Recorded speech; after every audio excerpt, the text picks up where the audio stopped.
That may be the greatest catch I've ever seen in my life.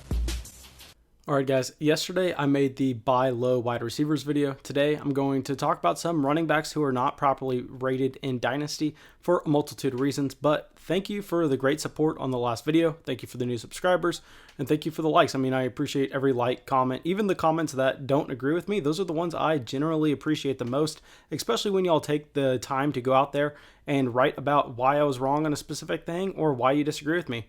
I love reading those and love seeing the different perspective. And, you know, I'm always going to pin them to the top of the comments with like the little favorite heart thing for the channel.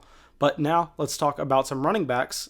And this is going to be a little bit different than most Dynasty channels, because I'm trying to stress something that nobody really talks about, and it's extremely, extremely important for our Dynasty leagues, and this is range of outcomes. Yes, I know I can come on here and tell you Tariq Cohen is undervalued for his ADP. Tariq Cohen is going to score more points per game than his ADP would suggest, and yes, that is going to be true, and that's going to be true about 75% of the time, but at the same time, you have to understand the range of outcomes in this scenario where, yes, he's going to beat his ADP, but his ADP is so low, and he's only going to be able to marginally beat it because of the kind of running back he is, because of his size, and because of the role he plays in the offense. So we're not necessarily trying to identify guys that are going to slightly gain value on their ADP. We're not going to try to identify guys that are only slightly going to gain us a small edge on our Dynasty roster, especially if those guys are going to be on your bench. I mean, what's the difference if you draft a guy that you expect to be a bench player for you and he's averaging 8 points per game while his ADP may suggest that he was going to average 6 points per game? Neither way, he is making it into your starting lineup. Neither way, he's having any impact on your team whatsoever. So what we're actually going to try to identify is we're going to try to identify guys that are going to be able to skyrocket in value and guys that are going to be able to be drastic difference makers, even if it's not a likely outcome. We have to understand the magnitude versus likeliness is not necessarily a straight correlation. We have to look for the guys who have league winning potential, and that is the definition of this first guy I'm going to talk about, and his value has actually been on the rise over the past couple months. I've noticed in the Dynasty community, especially in the high stakes redraft community, and this is for a great reason. People are finally starting to catch on. I was having a great time pumping him up earlier this offseason on the channel, telling y'all to go out here and buy Kareem Hunt and sell Nick Chubb.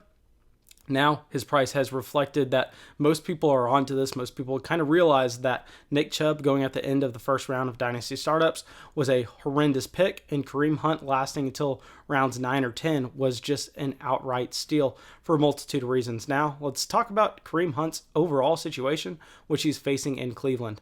So if we look at this profile, Kareem Hunt is still only 24 years old. He's about to turn 25, but nonetheless, he's not necessarily a straight declining asset at this point.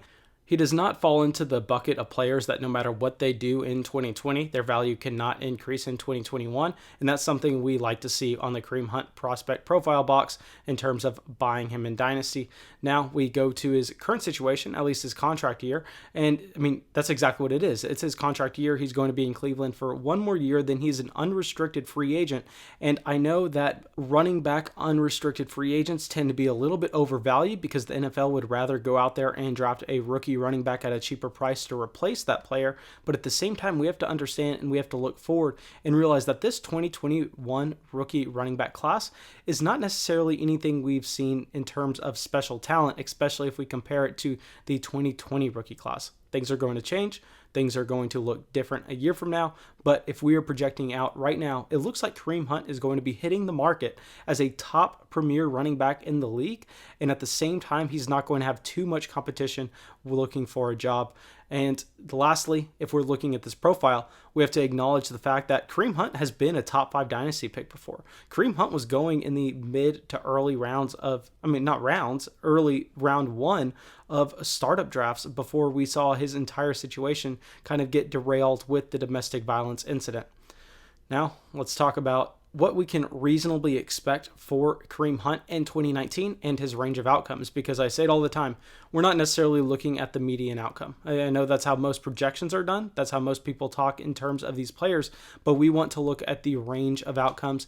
And let's look at Kareem Hunt's high end range. Okay, like I already said, he has been an RB1 in the past. We remember after his rookie season, that's when he was going very high in dynasty startup drafts. And in 2018, so 2 years ago, he actually was averaging 21 points per game and was the RB8 in terms of points per game. And this was with heavy volume. We know that Kareem Hunt has the size and he has the athleticism to get this heavy volume, and he's a fantastic pass catching running back, which we actually saw in 2019 in Cleveland. So in Cleveland, after Kareem Hunt came back, he really operated just strictly as the passing down running back for this Cleveland Browns offense. He actually lined out at wide receiver a couple times just because he's so electric with the ball in his hands and he's a weapon for the offense. So they have to try to use him like a chess piece and try to figure out the best way to deploy him while still operating with Nick Chubb, who is one of the league's premier running backs.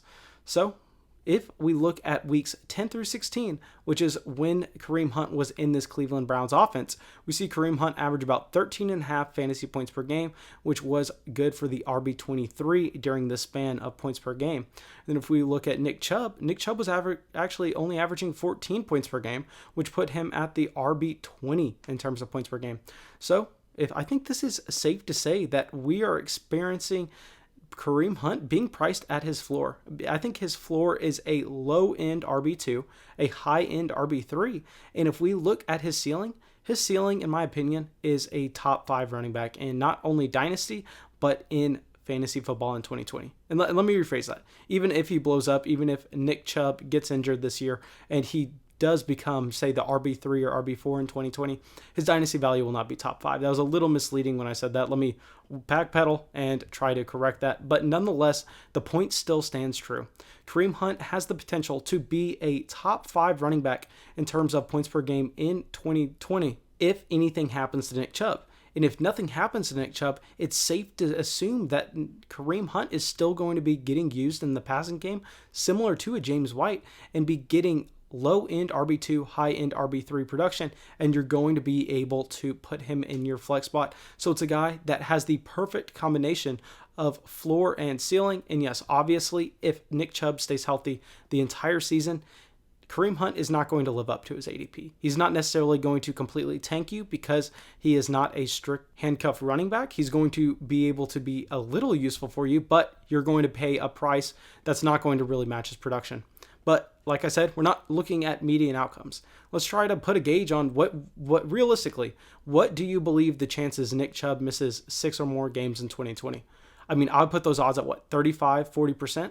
And if that happens, you have a top 5 running back on your team. And even if Nick Chubb misses 3 games and you're able to use Kareem Hunt, I mean, at that price, he already makes a profit for you. So in anything that Nick Chubb misses more than that is just icing on the cake. If we look at where he's being drafted right now in Dynasty Startup Drafts, he's actually going behind David Montgomery and Devin Singletary. I know that David Montgomery and Devin Singletary are both on rookie contracts, which is what we love to see at the running back position.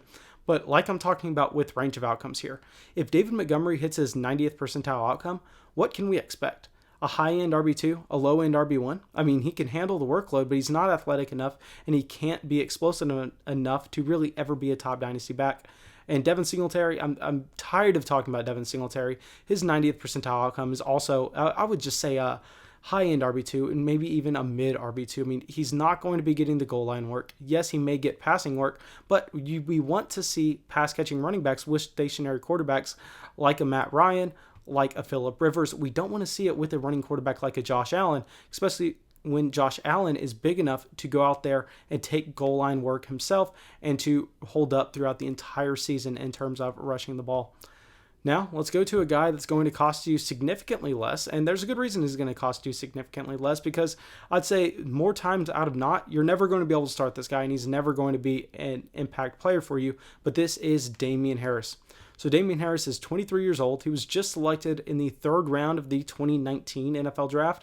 He has the size. He has almost a 70th percentile BMI, and if we look at his athletic profile, it's slightly above average. But what I love to see with Damien Harris is his situation.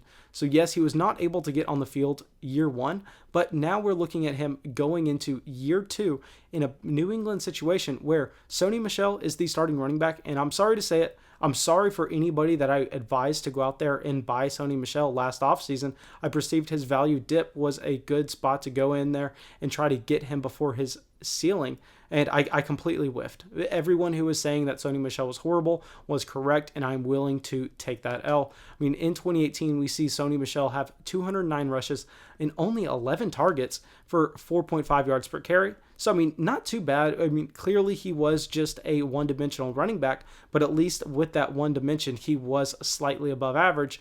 And then we go to 2019, where he has 247 rush attempts, so we see the volume increase and the efficiency just plummets. He's down at 3.7 yards per carry, and if you watched 80 Sony Michel run, I mean, every single one of them looked like post-injury David Johnson.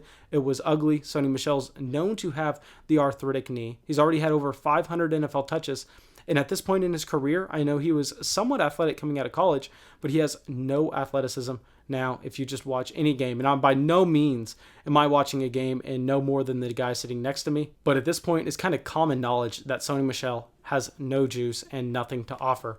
So if we look at the other running backs, we see Rex Burkhead, who is now one of the oldest running backs in the NFL. Really hard to project him to be able to do anything in 2020. We see James White, who, yes, is a great pass-catching running back, but he's another year older, and we know that he's never played without Tom Brady before. So Damien Harris has the size, and at Alabama, he was able to handle the workload. I think that if we look at his overall talent profile, he's just a poor man's David Montgomery, in my opinion, maybe with slightly more athleticism, but you're able to go out there and get him for pennies. I think this is a guy that could fall into a bunch of touches like David Montgomery did in his rookie season. And he's not necessarily going to be able to skyrocket. He doesn't have RB1 potential, but I believe he does have low-end RB2 potential, high-end RB3 potential. And if you're getting him at the very end of your dynasty startup draft, I mean, that is league winning. I mean, that is something that's going to be a significant factor for your team. If you're getting a running back on his rookie contract completely for free, and if he has startable weeks for you, that's something that's giving you an edge over your opponents. Now, that's all I got for you guys. Really hope this made sense. Really hope you all enjoyed it. As always, if you did, make sure you subscribe. New Dynasty video every single day. And yeah, thanks for hanging out. That may be the greatest catch I've ever seen in my life.